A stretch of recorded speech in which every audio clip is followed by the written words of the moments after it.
In this section we're going to be talking about the tackle law and the laws that govern the tackle and what referees and players need to know.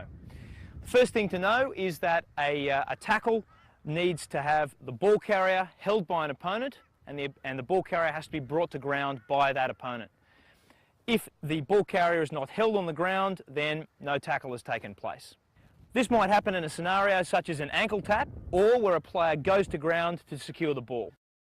So the ball carrier here is not held, which means no tackle has taken place. So he's got a couple of options here. One, he can get straight to his feet and continue without letting go of the ball. Or if he's still on the ground and we have another player on their feet immediately, this player must be in a position to either release the ball to him or play it straight away. Here we have a tackle. Ball carrier held by an opponent and brought to ground. Our ball carrier is now tackled, and ingeniously in rugby he now becomes known as the tackled player. Our opponent becomes the tackler. Okay, in this situation we have had a tackle, but the player making the tackle has not gone to ground. So we have had a tackle because the ball carrier has been held by an opponent and brought to ground. Our ball carrier is now known as the tackled player, and the tackle laws do apply. This player here has not gone to ground, therefore he's not a tackler. This leaves us with an odd situation in rugby. We've just had a tackle with no tackler. Why that's important will be made clear when we look at the gate.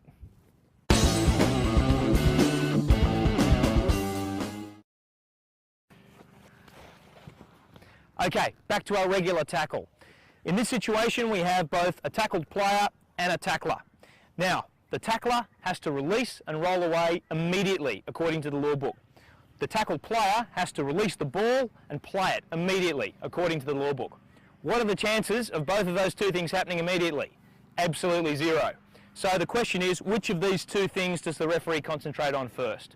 The answer is the tackler. He's the man we've got to get out of the road for the betterment of the game. If we can get him out, then we free up space for players to come through and contest for the ball, and we make it easier for this player to play the ball and for the possession to be contested.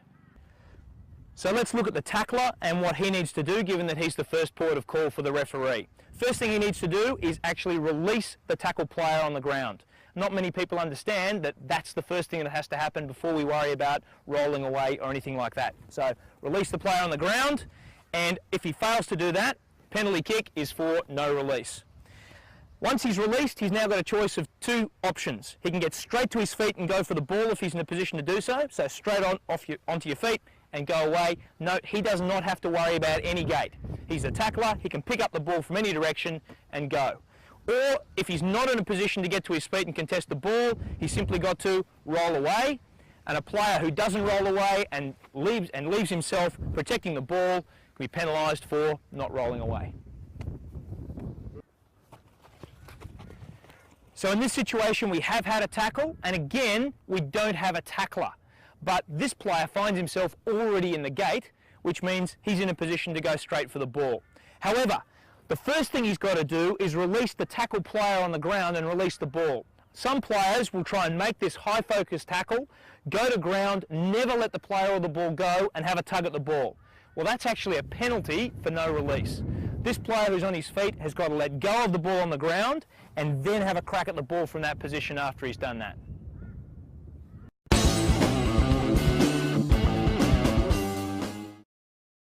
Okay, once we've dealt with the tackler, we now move on to the tackle player and look at what his options are. He's got to play the ball immediately, place, pass, release. Most coaches would want him to get a nice long place away from the opposition to make it easier for his team to contest the ball. Alternatively, he's got the option of popping the ball up off the ground to a supporting player. We have no problems with passing the ball off the ground in rugby so long as it's done reasonably quickly. He can also hand off the ball to a supporting player, or he can roll the ball back to a supporting player once he's on the ground. So roll the ball back and away we go. So the next question we've got to ask is, how long does this player have to actually play the ball? And the answer is, well, the law book says immediately. Although a lot of people have a lot of different opinions about how long immediately is. We often hear 3 seconds, and that certainly isn't the law book, so that's not correct either. What we look at is, this player has as much time as it takes for there to be an opposing player or supporting player on their feet attempting to go for the ball. So in a situation where a player from the opposing team is on their feet trying to contest the ball, this player has run out of time. He's got to let go of the ball immediately and let this player have it. However, in a situation where there's no opposing player trying to play the ball, well, this player now has a lot more time at his disposal to exercise his options, and a referee certainly shouldn't be penalising a player for not releasing the ball if it's going to have no material effect on the game. If the player is there and a player is on his feet trying to go for the ball and he won't release, that's a penalty kick for no release. If he's in open space, the tackled player may also release the ball, get to his feet, pick the ball up and continue running. Once we've dealt with the tackler and the tackled player, the next issue are arriving players at the tackle. The referee is looking for them to do two things. One, stay on their feet, and two, go through the gate. On the issue of staying on their feet, the referees are looking for players, supporting players from both teams to be a plane taking off, not a plane landing. So let's have a look at these two scenarios and identify what the referee is looking for. So if we have a tackle first off, and then an arriving player comes through off his feet to try and secure the ball for his team. In that situation, he's a plane landing and the referee should penalise for not staying on his feet. In this situation, we're going to have a player going off their feet not because they've gone off deliberately to kill the ball, but rather because their opposition is weak. In that situation, a player who's driving out positively as a plane taking off shouldn't be penalised by the referee if he ends up going off his feet because of the fact that he did so because of weak opposition. So let's have a look at our tackle here. Oh, a player here in a weak position, he drives through and ends up going off his feet. Let's talk now about the gate. The gate is not actually in the law book. It's a construct that we use to explain to players what direction they can approach from in order to contest the ball at the tackle. What the law book says is that you've got to come from behind the ball and from behind the player closest to your goal line.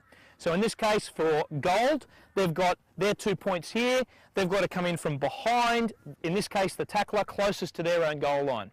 So they've got to come from this direction. Blue, running in this direction, is going to have to come from the direction of their own goal line. And these areas here are what we call the gate. Any player who comes in the side is going to be penalised for not coming through the gate.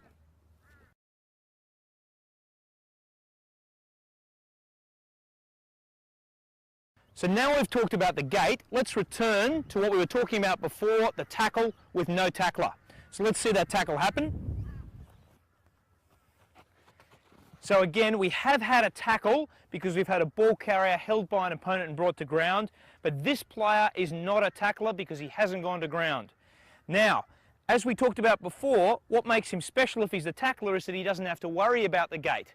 In this situation, because he's not a tackler, he cannot play the ball from this position. This is something that a lot of coaches, players and some referees don't really understand. In this situation, this player cannot play the ball from here. He's got to come back around and through the gate.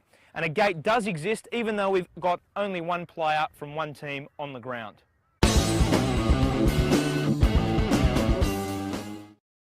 The last thing we want to talk about a tackle is tackle offside. There is in fact no such thing. Any player who's penalised for entry at the tackle is actually penalised for not coming through the gate, not for offside. And the reason is there is no offside, as we can see from this situation here. We have a tackle and we have a tackle only if the goal player pops the ball up to a supporting goal player here, and this blue player who's in front of his team's gate makes a tackle.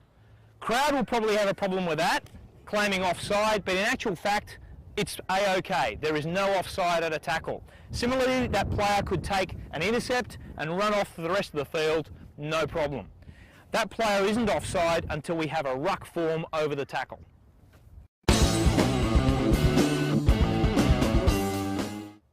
Now let's look at ruck and some of the laws that apply around a ruck. In order to have a ruck, we've got to meet the definition, which is two players from opposite teams in physical contact over the ball. So if we have our players come through and play each other, we've now got physical contact over the ball, we have a ruck. At this point, we've got offside lines that extend throughout the across the entire field. The players now need to move back behind. In addition, no players can now win the ball with their hands. Which brings up an interesting question for referees. For players who are contesting the ball with their hands, at what point does the referee ask them to take their hands off? Well, let's look at the situation where our blue player is jackling for the ball from the gold player on the ground. In this situation, what the referee is looking for is that the blue player has got his hands on the ball and is actually contesting the ball. Now, for this year, the IRB have made it clear that a player who arrives first at the tackle may continue to play that ball so long as he gets possession of the ball as this ruck forms. So if he's got his hands on the ball and this player comes through to contest it, no referee should now ask for that player to take his hands off the ball. We should allow the player to continue to win the turnover and allow him to play the ball with his hands.